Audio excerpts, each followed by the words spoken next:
All right, good morning, everybody.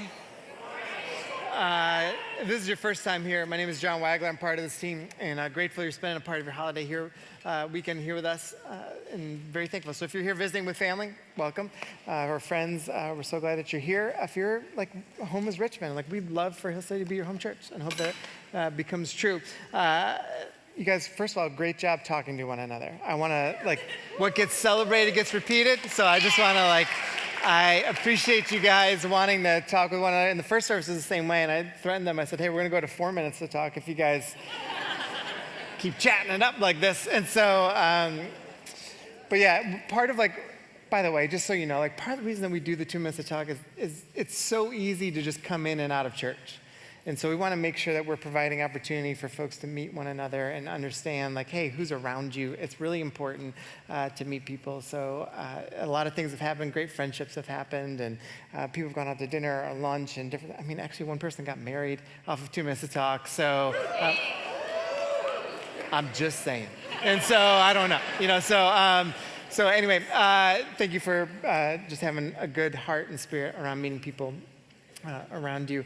We've got a lot of stuff going on right now in the church, and I just want to highlight a couple of things. How many guys have signed up for discipleship? Yep, awesome, great. It's been awesome to see the hundreds of people signing up. It's been really incredible. There are a couple of groups that have some openings. If you are a guy and are looking for a group on Wednesday morning, there's a virtual option in the fighting track as well. I think it's Tuesdays for women with the fighting track. The fighting track is you guys box and do jujitsu the whole time. And so, the fighting track is about it's about loneliness. It's about fighting loneliness. It's about fighting, understanding what you're fighting for, who you're fighting against, or what you're fighting against, who you're fighting with. And so discussing all of that. And so there's some options there in those groups. The second thing is we have a day school. I don't know how many of you guys know that, but we have a day school. The day school is, it's great. It's led by two incredible directors, Michelle Marks and Sarah Bendel, and they have openings for if you're looking for work. And so whether it's in the mornings or afternoons, there are openings there. They would love to talk with you about some of the openings that they have. They will be in the back at the end of the service, and you can see them because they're wearing Hill City Day School shirts. Sarah's actually over here, and Michelle's in the back over there. So they would love to talk to you about some openings that they have there. They are wonderful to work with. And that school will actually be moving here. That's part of what all the construction is. That school will be moving here at the end of the year. We've been doing these these stories now for over a year. And John's story here today is awesome. It's about God doing work in his life, and every single story has its own little nuanced element to it, and we find ourselves, some part of their story resonates with our story. It's so cool. But the point of all these videos is for you to get to just see not just what's happening here within our community, but the reality and the truth of what happens when God does work in our lives and what happens within that in the transformation space. So here is John's story today.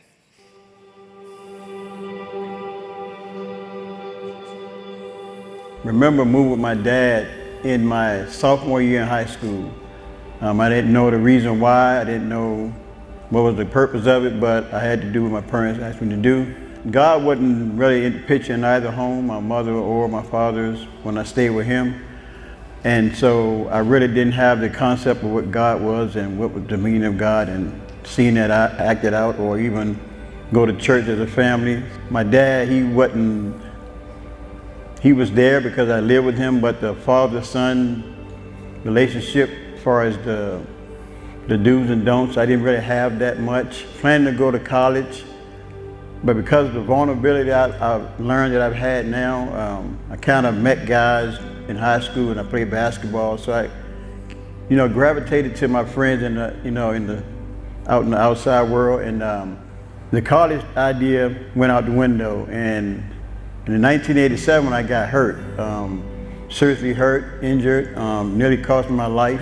I really didn't, God was still near the picture at that time, and that's what I went, my outside friend for acceptance, and, interacting with a young lady, and we had a child out of wedlock. We were not married, and at that time I was really confused about what to do next. So again, I still didn't have that father figure, that direct person to give me direction on what to do. But I still just, white knuckle through life, so to speak. And eventually I went to a church. I wanted to figure out, learn about church on my own. So I went to a church and, I was there. And I thought that would help by me being there. I wasn't really engaged in what God's word meant or what he said to do and how to deal with life. At that time, I was in my early 20s. Life started to speed up a little bit. I had recovered from the injury. I was still dealing with a lot of fear because of what had happened. And I worked and I just did the daily routine of work and coming home. So at that point, I always liked basketball. So I started coaching basketball and I started meeting other men. And I had one particular guy named was Charles. And he talked to me about God. And he was a pastor of a church. And at that point, I started to get a feel of what God was about. And then COVID came, so I did a lot of online watching church. And at that time, that's when I encountered Hill City Church, and I started watching. When I came there, the first person I encountered was Lex, and she approached me and she was asking me questions, and she really made me feel comfortable and feel, that this was the place to, to see what's going on here. So I came in, and shortly after that, I met Grace, and Grace started to just love, just show me her attention. And she was really, I felt the genuine spirit from Grace, and she was really interested in what was the best route for me to get involved. And before you knew it, I was involved in what, this church was about. They're about ministry, they're about outreach, they're about community. That's the thing that I was always searching for, being able to just pour into the next generation and realize that it's going to make a difference at some point. You build a relationship with the kids and it just pours over. What he's allowed me to do is understand that he's brought me this far and to just learn to love people and really just see him in people. And I'm learning through even healing now, because even right today, and this happened in 1987 when I got hurt. And most doctors are known to be atheists, but this doctor really told me, he said, you outlive me. He said, based on what's going on, it was like a miracle, really, because I really got hurt bad. So, and I really thank God for that, and that keep me grounded as a real God, and just accredit everything to him, and that he's, he controls everything. So as it happened, he allowed it to happen, and that it really redirected my attention and my approach to what God is, and and what God is in my life, and as far as what his plan is, his purpose for me, I'm digging more deep into that to see what that's about. I'm really grateful for the opportunity to be in this church, and I think I'll be okay.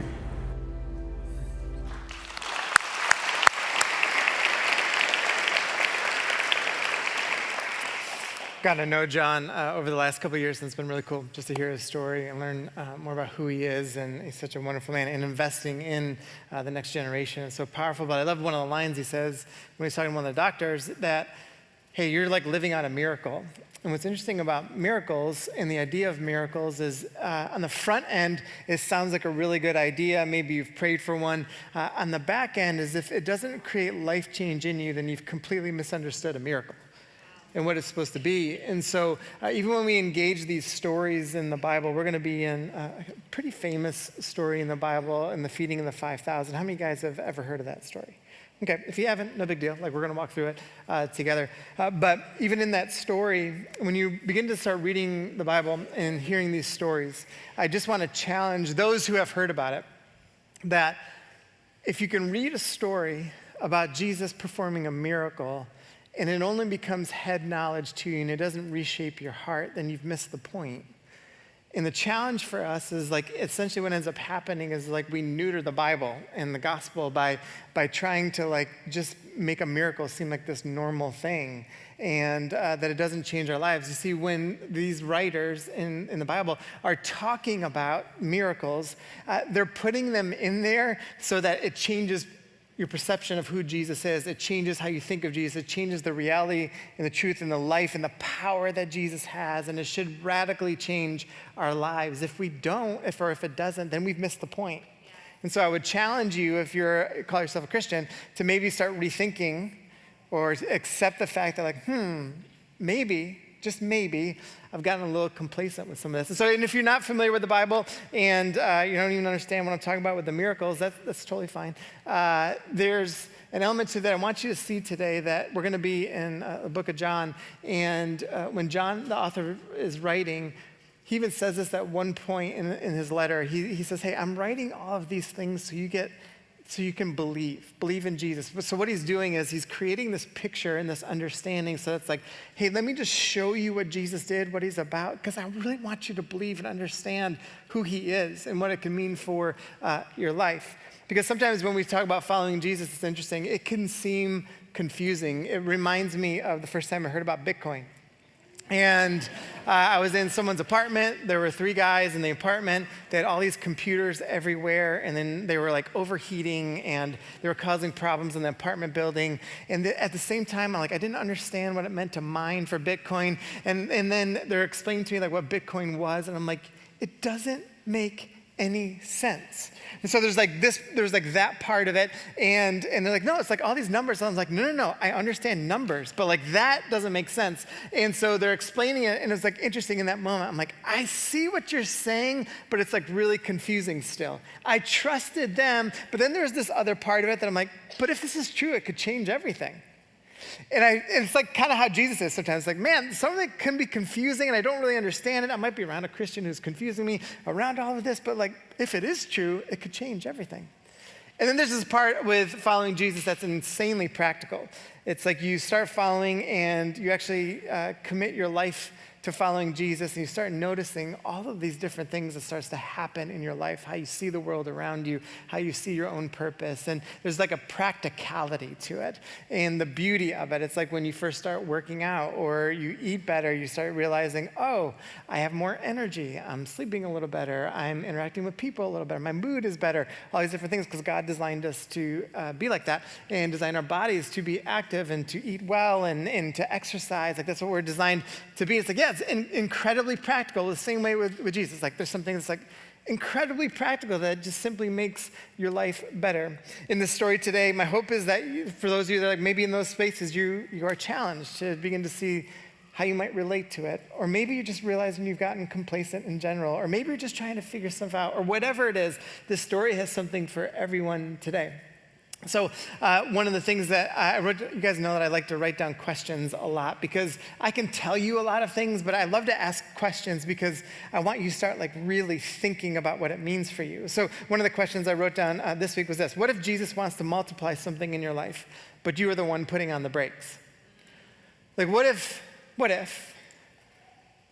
Jesus has something to multiply in your life, wants to bless you in your life, but because you won't engage, because you won't surrender something to him, we're putting on the brakes. Now, I'm not going on this idea of if you give, you get.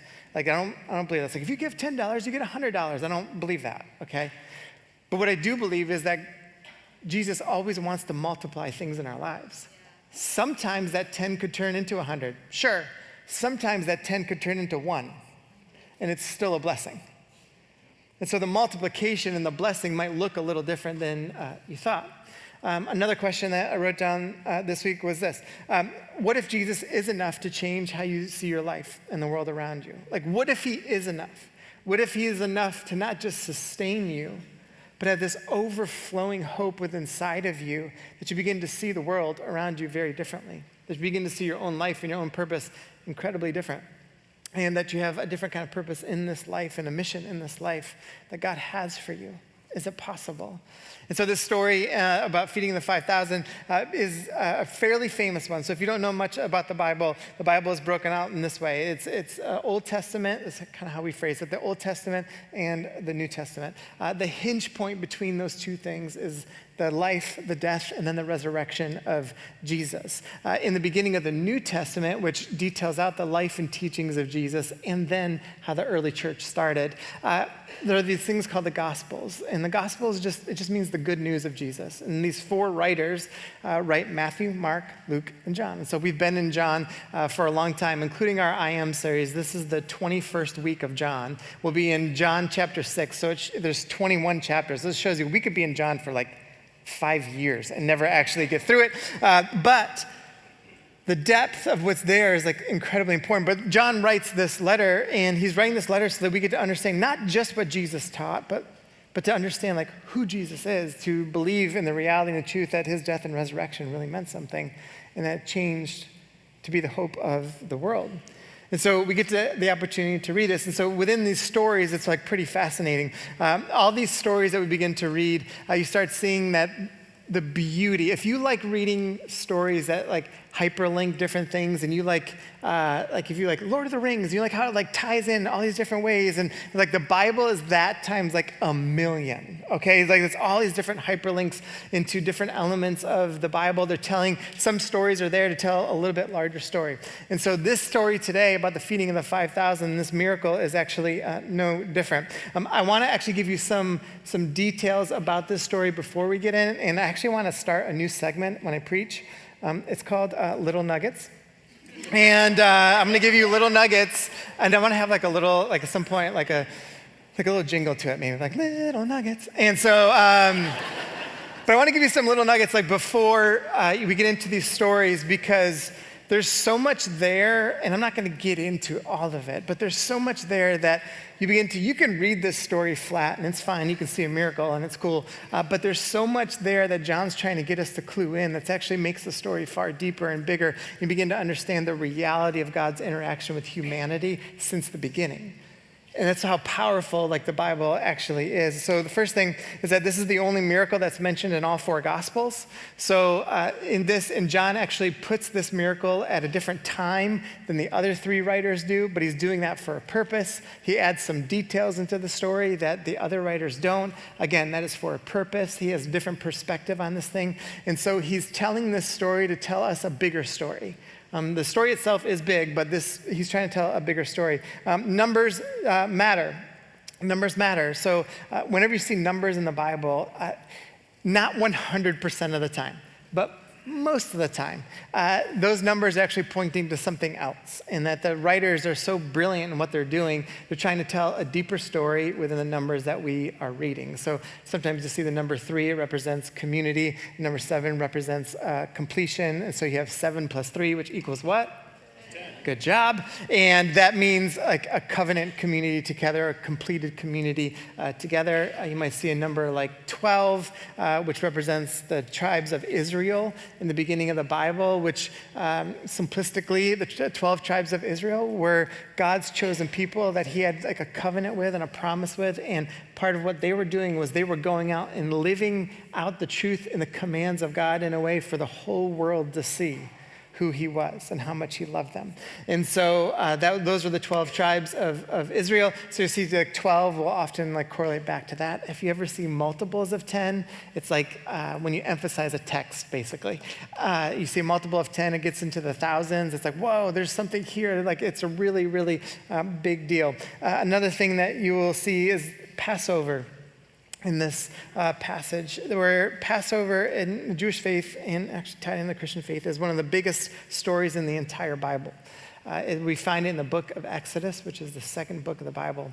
And in the story, what ends up happening is God's people are enslaved in Egypt. And so he saves them, redeems them, restores them. He makes them his own. And so it's this massive story. They are led, for those of you that know, who leads them out? Moses does, right? So Moses becomes this significant storyline as well. And what's interesting is in the Passover story, this like huge moment, they still, in the Jewish faith, is still celebrated today. It's a big deal. It gets tied into communion when we take it. So as Christians, but the Passover story is massive in the Bible. Well, within the Passover story, you see some things that are pretty interesting. You see one moment where Moses parts the Red Sea and they're able to cross through. So we'll see this idea of a sea. You also see where Moses goes up to a mountain. There was Mount Sinai. And on that mountain, he has this interaction with God and God gives him these commands. And in the commands, they become known as the 10 Commandments, okay? How many tablets did he have? Anyone know? 2. He had 2 tablets in the story that he comes down, so 2 would become pretty important there. What's also interesting during that time is what becomes known as the Torah. The 5 books of the Bible become established. So you have the 5 books of the Torah: Genesis, Exodus, Leviticus, Numbers, and Deuteronomy. And then you have the 2 tablets that become really important in terms of how you begin to see the story of God's people. So within Passover becomes a big deal. Philip is mentioned in the story. Philip is only mentioned out of the 4 Gospels in the story of feeding the 5,000. Philip is only mentioned in this story. This is just an interesting little tidbit where John is writing in Asia Minor where Philip was well known. And so he's actually, I'm just trying to show you that the Bible's just not flippantly written. It's strategic in what it's doing and the writers are doing. And so they know that the people around there know Philip. And whoa, if Philip is actually in on this story, then this adds some validity to the story in and of itself. And the last thing is this, Rome, this is in the context of Rome culturally, and they had this thing called the bread in the circus. How many of you guys have seen Gladiator? Yeah, if you haven't, that's a sin. And so Gladiator is, in one of the scenes, you will see where the emperor is throwing out bread to everyone. And what that was, and the reason why they would do that is they would receive the bread, and it was a way to manipulate people because oh my gosh, he's providing bread for us. But what he was really doing was actually trying to manipulate them and control people. And so we'll see in this story that bread actually represents that the sustaining way of Jesus actually is to free people. And so it's like a juxtaposition of those 2 storylines. All right, got it? All right, if you are able, will you please stand for today's reading? So now that I've shared some of that stuff with you, hopefully some things will pop out to you as we read this. Sometime after this, Jesus crossed the far shore of the what? There's the first one, of Galilee. And a great crowd of people followed him because they saw the signs he had performed by healing the sick. Then Jesus went up to a what? And sat down with his disciples. The Jewish Passover festival was near. When Jesus looked up and saw a great crowd coming toward him, he said to Philip, "Where shall we buy bread for these people to eat?" He asked this only to test him, for he had already had in mind what he was going to do. Philip answered, "It would take more than a half year's wages to buy enough bread for each one to have a bite." Another of the disciples, Andrew, Simon Peter's brother, spoke up. "Here's a boy with 5 small barley loaves and 2 small fish. But how far will they go among so many?" Jesus says, "Have the people sit down." There was plenty of grass in that place, and they sat down, about 5,000 men. So there really would have been about, in all likelihood, 15 to 20,000 people because they only counted men. Jesus then took the loaves, gave thanks, and distributed to those who were seated as much as they wanted. Again, this part right here should sound familiar because it ties into communion with us. He did the same with the fish. When they had all had enough to eat, he said to his disciples, "Gather the pieces that are left over. Let nothing be wasted." So they gathered them and filled the 12 baskets with the pieces of the 5 barley loaves left over by those who had eaten. After the people saw the sign Jesus performed, they began to say, "Surely this is the prophet who is to come into the world." Jesus, knowing that they intended to come and make him king, by force withdrew again to a mountain by himself. Amen? You can be seated. I want to highlight the king part for a second because at the end of this story, I just want you to remember that part. That the people, seeing what Jesus did, tried to make Jesus their king on their own terms. They're like, by force, we're going to make you the king. And they wanted Jesus on their own terms. All right, so this story is actually about something far bigger than that. And starts to rewire how we think about what does it mean, and we'll sing a song at the end about the King of Kings. First, I want to just show you a little picture of what it might look like to have 15 to 20,000 people at a place. Obviously, Jesus didn't have a stage or lighting, but just for you to get a glimpse of that's a ton of people, I mean, it's a ton. Like in this room right now, there's about 700 or so. And so you see, like in our room right now, there's 700. Can you imagine 15 to 20,000 people are here, and they are all really hungry. All right, they're starving because apparently maybe Jesus was teaching for a while, and they're like, man, people are hungry. Like no one's like really prepared that this might last this long. And actually, a lot of people are poor that are there, and the reason we know that is because they're serving barley, which is actually reserved for the lower class of people. And so there's this reality. It's like, man, they have all these thousands of people. Everyone's hungry. And they don't have anything. And then this one young boy, apparently maybe the only one who was semi-prepared, he had these 5 loaves and 2 fish. And the disciples like, we've got this. And so Jesus is like, hey, bring that to me. And then something really significant happens. And I was thinking about this question here. Are you willing to offer up what you have? Are you willing to offer up what you have? You see, when this boy comes and the disciples take it and they're like, hey, we've got this. And Jesus is like, hey, bring it to me. The first question I think we have to ask ourselves is really this. Like, am I willing to offer up all that I have to Jesus? All of it. Not some of it, all of it.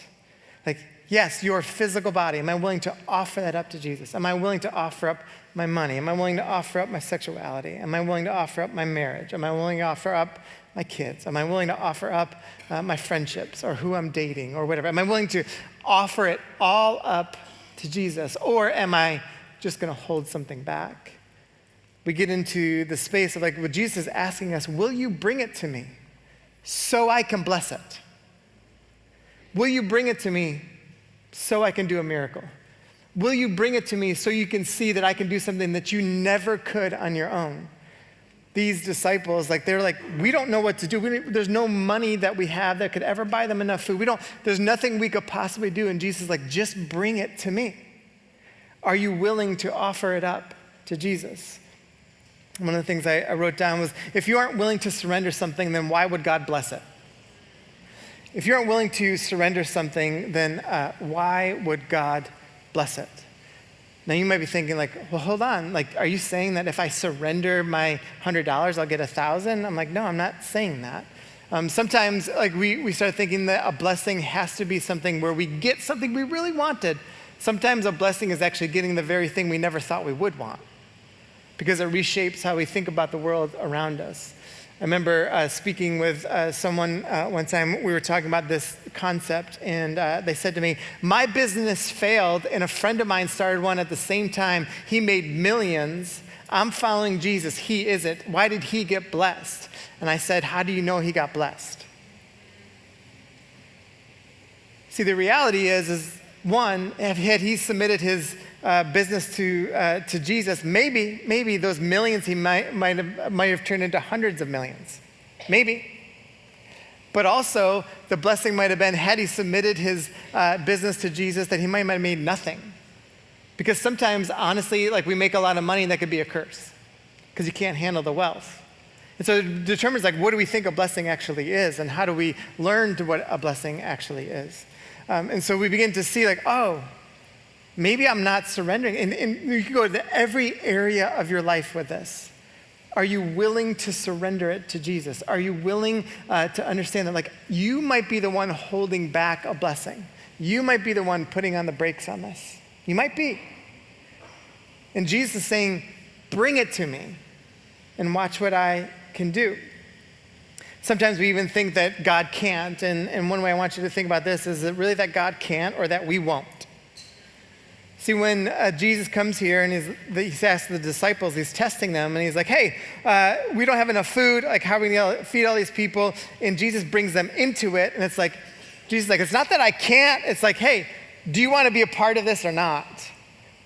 And I think that's the truth of so many of our lives, is we're being asked to be participants in this, and we just won't. There's a practical element to this. Sometimes, people are like, man, I don't understand why I'm not close to God right now. I'm like, because you're not participating. You just won't. It's not like God's like hiding from us or running around from us. And it's like, we're not participating. One of the questions I've been wrestling with myself for the last several months, how many of you guys resonate with this? There's something you want to have reshaped in your life and you know the answer to it, but you just won't do it. Okay, so this is the question, and you can take this home with you. This is the question that I've been wrestling with. What am I pretending not to know right now? That's good. What am I pretending not to know right now? If you've got a fractured relationship or you're in a tough spot with one reason or another, you probably actually do know the answer why that happened. If your finances are in a certain spot, you probably do know the answer why that happened.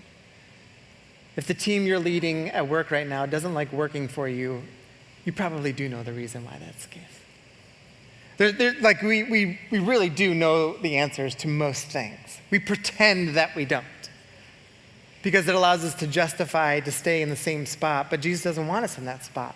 He wants us to surrender. He wants us to be willing to offer up everything that we have, all that we have for his glory, for his honor, so that he will bless, so that he will multiply, so that we get to experience something so pivotal and so beautiful in our lives. Even when he goes into this space in the story, when he talks about he brings 5 loaves and two fish, it's a lot of scholars believe he's tying this into this idea of the 5 books of the Torah and the 2 commandments. And telling this bigger story, because throughout this whole story, you see Exodus and Moses layered into the whole entire story. And he's like, what Jesus is like saying, like, you can even submit all of that to me and watch this. I will just multiply the reality of the Word of God in your life. I will multiply all of this in your life if you just are willing to surrender to me. There's something far deeper for us to actually engage and to follow. When Jesus comes to Philip, and he's like, hey, like, he says, Jesus says, we're testing them. And he's like, what do we have? And Philip is like, this is all we've got. And Jesus is like, bring it to me and let me do something with it. And it's this thought of like, hey, don't hold back from me. Whatever you have, bring it. Whatever you have, bring it. But it's not enough. Bring it.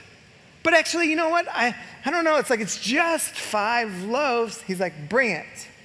So you might be sitting here thinking like, I don't have what they have. And Jesus says, bring it. Surrender it to me. Watch what I can do with it. Watch how I can multiply. These miracles are really interesting because, again, they're playing into this knowledge and understanding of who Jesus is so that we may believe. But if these miracles don't change how we think, we're missing out. I was talking with a friend this past week, and we were talking about self-awareness. He's really good at it. And I got a bug flying in my face. Self-awareness is like all over the place right now. You know, you might be in therapy for self-awareness or find a counselor or whatever. And self-awareness is everything. But it's so funny because people just stop at self-awareness all the time. It's like, cool, you're aware of it, but you know you have to keep going, right? So we get stuck in a loop or we identify with hurt or pain or trauma or whatever because we're just self-aware. We're not moving towards anything. And so I told him about a quote that I saw recently by this writer, author, executive coach named Tasha Yarrick. She said this, self-awareness without action is just interesting trivia. Like you just know facts about yourself, but it doesn't go anywhere, it doesn't do anything. It doesn't mean anything. So it's the same thing with Jesus and these miracles. It's like, yeah, you can know facts about Jesus, but if it doesn't change your life, you can win a Bible contest, but it's not like changing anything. You're not experiencing the fruit of who Jesus is. Matter of fact, you can know stuff about Jesus, but actually lose on a blessing or lose on multiplication because you're not allowing it to change your life. You're not submitting, you're not surrendering, you're not offering it up to Jesus. And you rather identify or get stuck in a loop. But I'm self-aware. It's like, okay, great. It's like, what are we going to do with it? In this story, another question that popped up for me is this. If Jesus is enough, how does that reshape your own story? At the end, do you remember how many baskets were left? 12. And in the end, those 12, it represents the 12 tribes of Israel, and they were supposed to be God's people. And so here's what we begin to see in this story is that Jesus does this miracle. People get to experience the fruit of this miracle. People are like and there's these baskets, and it's like, and then there's leftovers. And Jesus is like, hey, don't let anything go to waste. Like, there's so much here. There's so much to participate in. How many of you guys have, if you were to go to a time audit in the last month, you're like, I've wasted time. Right? If I asked everyone, hey, pull out your phones real quick, and let's like throw up your screen time on the screen. We're just going to go one by one. We're just going to go one by one. We're just going to throw it up there, and we'll see like, hey, how much time are we on Instagram or Facebook or whatever, TikTok? And it's like, how many guys would be so excited, right? And so there's like a handful of people, right? But everyone else is like, yeah, I don't know, man. And so what Jesus is saying here is like, hey, there's something beautiful to be had here.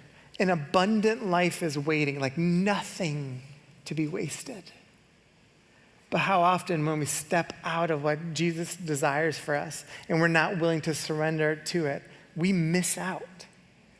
We miss out on the fruit. We miss out on the abundance, and we miss out on the sustaining ability that we get from Jesus. We miss out on all of these things because we're just doing it our own way. We're withholding. We're not willing to actually take the step into this. I keep thinking about the disciples giving him all he had, and I love this part of the story. Laura, you can come up. I love this part of the story. They give him all that they had, and Jesus does this incredible miracle. But I love it because what ends up happening is Jesus invites them into the story, meaning Jesus is still the power behind the miracle, the power behind the whole story. But what he does is, I want you all to administer the miracle. When we hold back, we miss out on administering miracles to people. We miss out. Not just experiencing one in our own life, but like we miss out administering it. We miss out gathering all the leftovers and the abundance, being like, look what else we could do with this. Look what else could happen. It's like whenever we've talked about generosity, like one of the things I always just like to share with people is like, man, on a typical Sunday here, there'll be 1,600 people, and we're growing and all that stuff, which is great. The collective capability of this community is pretty insane. Of what could happen if we were just all like, and we've done some incredible stuff, y'all, like giving away millions of dollars, and we have so much impact in the city, and we do so many things. That's awesome. But we're actually capable of way more. But what happens is when we hold back, we can't participate in the abundance that's available. We don't get to be part of like gathering up, like look at all these leftovers. Then we get to take the leftovers and like we get to do something more with it. It's like more that we could have happen if we just would be willing to be involved, to be willing to surrender, willing to just not hold anything back. So as the rest of the band comes up, I just want you guys to bow your heads for a second. And I just want you to sit with this. I'm going to ask you a couple of questions. Because as always, I believe God's speaking to all of us in this room. I'm not saying it's the same thing for everybody, but He's speaking. So I just want to ask you two questions. The first one is this. This one's for you personally. What could be on the other side? What could be on the other side of you not holding back? What could be on the other side of that? Think about the possibilities. Think about what might get reshaped in your marriage, who you're dating, in your friendships at work, your money, sexuality, whatever. What could be on the other side of you not holding back?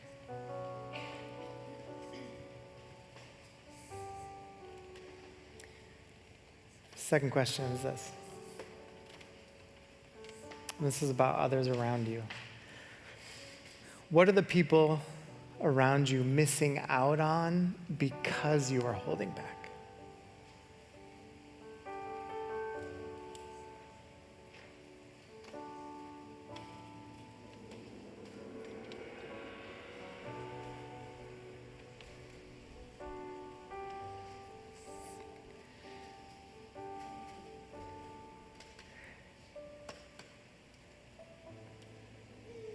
So God, this morning, we're about to sing again here in a second, but this passage ends with saying that the people wanted to take Jesus by force and make him their king. I pray that that's not what we're going to do. Not trying to make you our own king by our own way, our own vision, and just on our own terms. But we would actually see the fullness of the story of what it means that you are the King of Kings, of what that actually means for our life. And that's the kind of kingdom we want to participate in. That's the kind of life we want to have, and surrender to that. Will you stand and sing with us?